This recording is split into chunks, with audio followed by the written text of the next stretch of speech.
सोचिए, अगर सूरज आलसी होता तो क्या हर सुबह इतनी खूबसूरत होती? सोचिए, अगर धरती आलसी होती तो क्या दिन और रात होते? नहीं ना, क्योंकि चलना है प्रकृति का नियम और हमें भी इसी तरह चलते रहना है, आगे बढ़ते रहना है, मुश्किलों का सामना करते हुए। बिल्कुल, इसीलिए हम अब शुरुआत करेंगे एकदम परफेक्ट करेक्ट टाइम पे अपने इस प्यारे से खूबसूरत से प्रोग्राम का, जिसका नाम है प्रज्ञा प्रभात। मैं हूं वनिता। और मैं हूँ विशाल स्वामी। तो शुरू करते हैं आज का सफर और बताते हैं आपको कि आज क्या क्या है खास इस सफर में। बिल्कुल, आज हम बात करेंगे कैसे डील करें अपने आलसीपन से, ये जो लेजीनेस होता है ना, इससे कैसे डील किया जाए। उसके बाद करेंगे योग। बिल्कुल, और बात करेंगे कुछ ऐसे हर्बल रेमेडीज के बारे में जो आपको छुटकारा दिलाएंगे डिप्रेशन से। तो चलिए शुरुआत करते हैं आज के दिलचस्प सफर की। और क्योंकि तुमने बात कही आलस्य के बारे में, तो विशाल, क्या कभी ऐसा हुआ है कि तुम अपने आलसी बने की वजह से किसी मुश्किल में फंसे हो? यार एक्चुअली तुम्हारी बात सुन के ना मुझे हंसी आ रही है। क्यों? क्योंकि आई मीन स्कूल डेज में आई मीन मेरे जो जितने भी मेरे टीचर्स थे और मेरे जितने भी फ्रेंड्स वगैरह थे, वो मेरे को मतलब मिस्टर लास्ट मिनट बोला करते थे। बिकॉज अपने थोड़े से इस लेजीपन की वजह से मुझे बहुत सारी प्रॉब्लम्स मतलब फेस करनी पड़ती थी। आई मीन जैसे अगर जैसे एग्जाम्स वगैरह आते थे, तो मैं हमेशा जब भाई साहब डेट शीट आती थी तब मैं नोट्स पढ़ना शुरू करता था, नोट्स बनाना शुरू करता था। जब बोर्ड्स की भाई साहब डेट शीट आ जाती थी तब भी मैं पढ़ना शुरू करता था। भाई साहब जब मतलब कुछ भी करना होता था, कुछ भी जैसे बिल जमा करना होता है अगर बिजली का, तो वो मैं हमेशा लास्ट डेट जो होती है उसी दिन जाके करता था। तो जो वो लास्ट मिनट वाला जो था ना, वो मतलब इट वाज फनी, सोच के अभी भी हंसी आती है। हाँ, लेकिन है तो ये कितनी बड़ी मुश्किल ना, मतलब कितना बड़ा ड्रॉबैक है किसी भी इंसान के लिए एक्चुअली में। बट देन क्योंकि अब मैं बहुत ज़्यादा खुश हूँ क्योंकि मैं कहीं ना कहीं अपनी इस आदत को भुला चुका हूँ और इस आदत को ख़त्म कर चुका हूँ। आई टेल यू ऑनेस्टली, क्योंकि जब से मैंने प्रज्ञा प्रभात करना शुरू किया ना वनिता, मेरे लिए हर दिन नया होता है। मैं हर दिन कुछ ना कुछ नया सीखता हूँ, और जिसके चलते मैंने अपने अंदर से ये जो एक आलस्य होता है, जो लेजीपन होता है, इसको मैंने हटाया है। क्योंकि कहीं ना कहीं जब हम आलसी हो जाते हैं तो हम अपने लक पे डिपेंड हो जाते हैं। राइट। जैसे कि मान लो एक इंसान है जो अपने काम में बहुत अच्छा है, बहुत केपेबल है अपनी जॉब में, लेकिन उसको सुबह जल्दी उठने की आदत नहीं है और वो टाइमली ऑफिस नहीं पहुंच रहा है। तो मतलब ये तो वही बात हो गई कि आप में कैपेबिलिटी है लेकिन आप आलसी हैं, इस वजह से आपको सक्सेस ही नहीं मिल रही है। एक्चुअली में तो कैसे अपने आलस्य से डील किया जाए, अपने अंदर से आलस को कैसे भगाया जाए, इसी से रिलेटेड कुछ हमारे पास बहुत खास है जो हम आपको दिखाना चाहते हैं। आइए देखते हैं। कपिल, प्रेजेंटेशन रेडी हुआ? सर बस हो रहा है सर। कितना देर में रेडी हो जाएगी? सर हाफ एन आवर तक सर हो जाएगा। हाफ एन आवर में? आधे घंटे में मुझे रेडी करके दे। आज नहीं कल करूंगा, कल नहीं किया तो परसों कर लूंगा। सब कुछ यही तो है, कौन सा कुछ कहीं भागा जा रहा है। अक्सर आपने लोगों को ऐसा कहते हुए सुना होगा, और हो सकता है कई मामलों में आप भी ऐसा करते हो।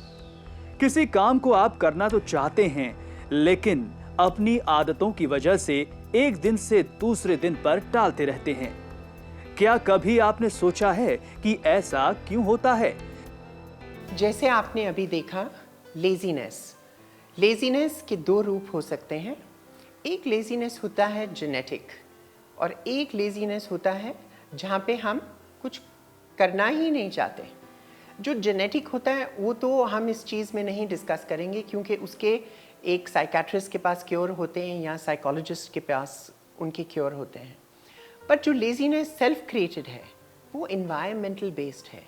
इन्वायरमेंटल का मतलब है, अक्सर देखा जाता है जो लोग मोटिवेटेड नहीं हैं लाइफ के अंदर, जो अपने आप को या तो रोल फिट ऐसे करते हैं जैसे अनरियलिस्टिक गोल्स होते हैं, उनको अचीव नहीं कर पाते, तो एक सॉर्ट ऑफ डिप्रेसिव बिहेवियर आ जाता है जिसके अंदर थोड़ी सी लेजीनेस आ जाती है। एक वो होता है जिनके गोल्स ही नहीं होते, उनको सब कुछ मिला होता है लाइफ के अंदर, कंफर्ट्स, खाना, उनका कोई एम्बिशन नहीं है, उनका कोई गोल नहीं है, और वो एक बहुत शेल्टर्ड इन्वायरमेंट में रहते हैं। वो हस्बैंड भी हो सकते हैं, वाइफ भी हो सकते हैं, फादर भी हो सकते हैं, मदर भी हो सकते हैं, और आजकल हम देखते हैं बच्चों के अंदर भी ये बहुत पाया जाता है, क्योंकि उनके पास दुनिया की हर चीज़ अवेलेबल है। पेरेंट्स चाहते हैं कि वो उनको सबसे ज़्यादा सारी चीज़ें दे दें ताकि हमारा बच्चा पीछे ना रह जाए।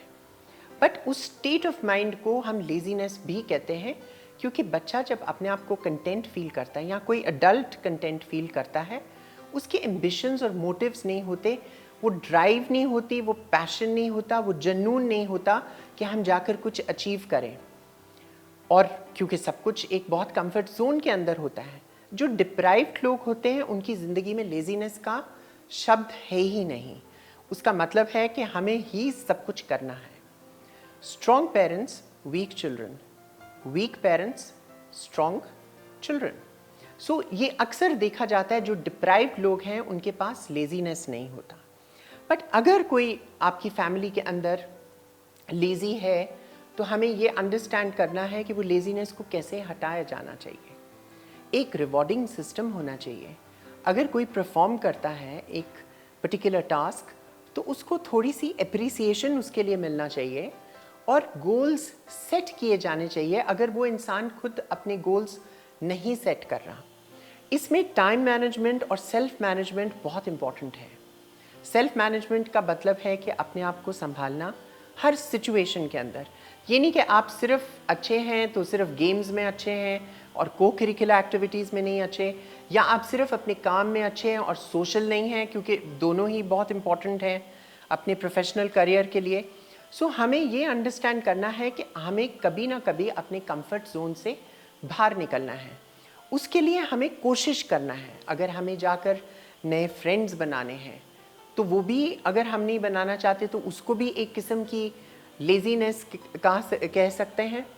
So the important thing is कि आप अपने लिए एक लिस्ट बनाएं। जो लोग अपने आप को इम्प्रूव करना चाहते हैं वो एक लिस्ट बनाएं, उसके अंदर पॉइंटर्स लिखें कि हम क्या चाहते हैं, what are our ambitions, what are the tasks that we should complete. कई बार हम लोग लेज़ी इसलिए भी फील करते हैं क्योंकि जब हम ऑफिस पहुंचते हैं तो इतना काम पाइल अप होता है और हमें ये नहीं पता चलता कहाँ से शुरू करें और कहाँ एंड करें। सो हम सोचते हैं कि चलो इसको करें ही ना और ये सारी प्रॉब्लम्स कारपेट के नीचे डाल दें, ये अपना भी सॉल्व हो जाएंगी। Laziness can also lead to stress. Stress जब आप हैंडल नहीं कर पाते पर्टिकुलर सिचुएशन, उसको भी लेजीनेस कहा जा सकता है, क्योंकि आप उससे शक कर रहे हैं। आप कहते हैं कि नहीं, हम नहीं ये करना चाहते। लेजीनेस के लिए एक्सरसाइज बहुत इंपॉर्टेंट है, क्योंकि जो हमारे अंदर जो हैप्पी हार्मोन्स हैं, जो एंडोफ्रीन्स हैं हमारे ब्लड सर्कुलेशन के अंदर, वो बहुत ज़्यादा पाए जाते हैं जब कोई एक्सरसाइज, जब आप कोई फॉर्म ऑफ एक्सरसाइज करते हैं, चाहे वो फुटबॉल हो, बास्केटबॉल हो, योगा हो, एरोबिक्स हो, पिलाटेस हो, जॉगिंग हो, कुछ भी हो, एनी फॉर्म ऑफ एक्सरसाइज, उसको एंडोफ्रीन सिक्रीट करते हैं जो आपको पेप अप करते हैं, जो आपको हैप्पी रखते हैं। और जब आप उस स्टेट ऑफ माइंड के अंदर होते हैं तो आप अपने आप को मोर एनर्जेटिक फील करते हैं and you feel like achieving things. छोटे छोटे टास्क्स अपने सामने रखिए। जब आप छोटे छोटे टास्क्स को अचीव करेंगे तो आप रियलाइज़ करेंगे दैट इनमें कितनी खुशी है। एकदम बड़े बड़े टारगेट्स अपने सामने मत रखिए, क्योंकि जब आप बड़े टारगेट्स रखेंगे तो वो अचीव करना हो सकता है बहुत मुश्किल हो। और कई बार हम लोग एक ही चीज़ को दोबारा कोशिश करते हैं अचीव करने के लिए। साइकोलॉजिस्ट कहते हैं कि हर चीज़ को 3 बार अटेम्प्ट करिए। अगर 3 बार में वो अटेम्प्ट सक्सेसफुल नहीं रहा, टेक अ यू टर्न, किसी और चीज़ को ट्राई करिए। एजेंडा आपका वही होना चाहिए, बट पैशन तब आ सकता है जब आप एक गोल अपने सामने रखते हैं और 1 मिनट के लिए भी आप गोल इधर उधर नहीं देखते, सिर्फ अपने टारगेट को देखते हैं। उसको ही मोटिवेशन कहते हैं। और जब इंसान को कुछ रिजल्ट्स मिलते हैं लाइफ में तो मोटिवेटेड ऑटोमेटिकली फील करते हैं। Laziness is a state of mind. Laziness का क्योर आप खुद हैं, कोई टैबलेट नहीं है जिससे आप लेजीनेस ओवरकम कर सकते हैं। So I hope you get over your laziness. तो देखा आपने, ये है तरीका आलस्य को दूर भगाने का। बिल्कुल, क्योंकि ये जो आलस होता है ना, ये कहीं ना कहीं आपको मोटा भी कर देता है। आपकी हेल्थ में भी बहुत ज़्यादा मतलब एक जो है ड्रास्टिक और नेगेटिव बदलाव लेकर आता है। मतलब आपको फिर प्रॉब्लम्स, बीमारियां होना शुरू हो जाती है, बिकॉज आप लेजी होते हैं, आप अपने शरीर का भी ध्यान नहीं देते हैं, आप कुछ भी खाते हैं, कुछ भी पीते रहते हैं, बैठे बैठे, लेटे लेटे, और अपने शरीर का ख्याल नहीं रखते हैं, जिसकी वजह से आप मोटे और अनहेल्दी हो जाते हैं। और ये तो फैक्ट है विशाल कि अगर आपको ज़िंदगी में कामयाबी पानी है तो मेहनत तो करनी होगी, फिर चाहे आप शारीरिक मेहनत करें या फिर आप मेंटली पढ़ाई वगैरह में लगे रहें, मेहनत तो जी करनी पड़ेगी, आलस से काम नहीं चलेगा। हाँ, बिल्कुल।